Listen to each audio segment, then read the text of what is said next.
மாவட்டம் பரவக்கோட்டை. என் பேர் பூங்கொடி. பயமுச்சூடு இப்படி தான் அந்த மலையில் நெல் கொண்டு கொட்ட முடியாமல் இடம் இல்லைன்ட்டாங்கன்னு தேக்கி வச்சுருந்தேன். இந்த மழை பெஞ்சதுல எல்லாம் அப்படியே முளைச்சி போயிட்டு, சரி எல்லாம் கொண்டு வந்து காட்டுங்க அப்படின்னு சென்டரில் கொண்டு வந்து காட்டுங்க, எல்லாம் எடுத்துகிட்டு போனாங்க. நான் அதை கொண்டு போய் காட்டினேன். அவங்க இன்னும் இவங்கள்ட்ட சொல்லுங்க அப்படின்னு சொன்னாங்க. அதை தான் சொன்னேன். முளைச்சி கிடக்கு. இன்னும் இந்த மழைனால நான் அறுக்க முடியல. இன்னைக்கு கூட மழை பெஞ்சு எல்லாம் பாதிக்கு முக்கால்வாசி எல்லாம் ஒரு வயசு ஃபுல்லாகவே போயிடுச்சு. பாக்கி எல்லாமே முளைச்சி தான் கிடக்குது.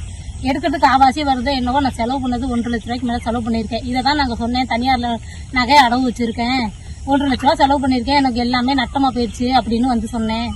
இதெல்லாம் சொன்னேன். அங்கே வந்து நியூஸில் நெல் கொண்டு போய் கொட்டை இடம் இல்லாமல் தான் அறுக்காம தேக்கி இந்த மலையில் அடிபட்டு போயிடுச்சு. நெல்லெல்லாம் ஃபுல்லாக இப்படி தான் முளைச்சி கிடக்கு. இந்த வயல் ஃபுல்லாகவே முளைச்சி கிடக்கு. எல்லா வயலுமே 5 ஏக்கர் கிட்ட எல்லாம் முளைச்சி தான் கிடக்குது. 1,50,000 ரூபா நான் செலவு பண்ணியிருக்கேன். என் உழைப்பு இல்லாமல் செலவு பண்ணது 1,00,000 ரூபா செலவு பண்ணியிருக்கேன். நீங்க இப்ப அறுத்துட்டீங்களா? இன்னும் அறுக்கல. நெல் அப்படியே கிடக்கு. இந்த பாருங்க எல்லாமே முளைச்சி கிடக்கு. நைட்டு கூட மழை பெஞ்சிருச்சு. சென்ட்ரில் இருக்கிறத கொஞ்சம் நேரத்தையாச்சும் அறுக்குன்னு பார்த்தா நைட்டு மழை வந்து பெஞ்சிருச்சு. மிஷின் கூட வந்து நிற்கிது. இனிமேல் இருக்கிறதையாச்சும் அறுக்கணும். எல்லா வயலுமே முளைச்சி தான் கிடக்கு. இப்படி தான் கிடக்கு. என்ன வருதோ இல்லை சென்ட்ரில் முதல்ல எடுக்கிறாங்களான்னு தெரியல. எல்லாம் நாத்தோடையே இருக்கு.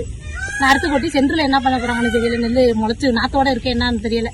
அறுத்து கொண்டு கொட்டுவோம், என்ன பண்றாங்கன்னு பார்ப்போம்.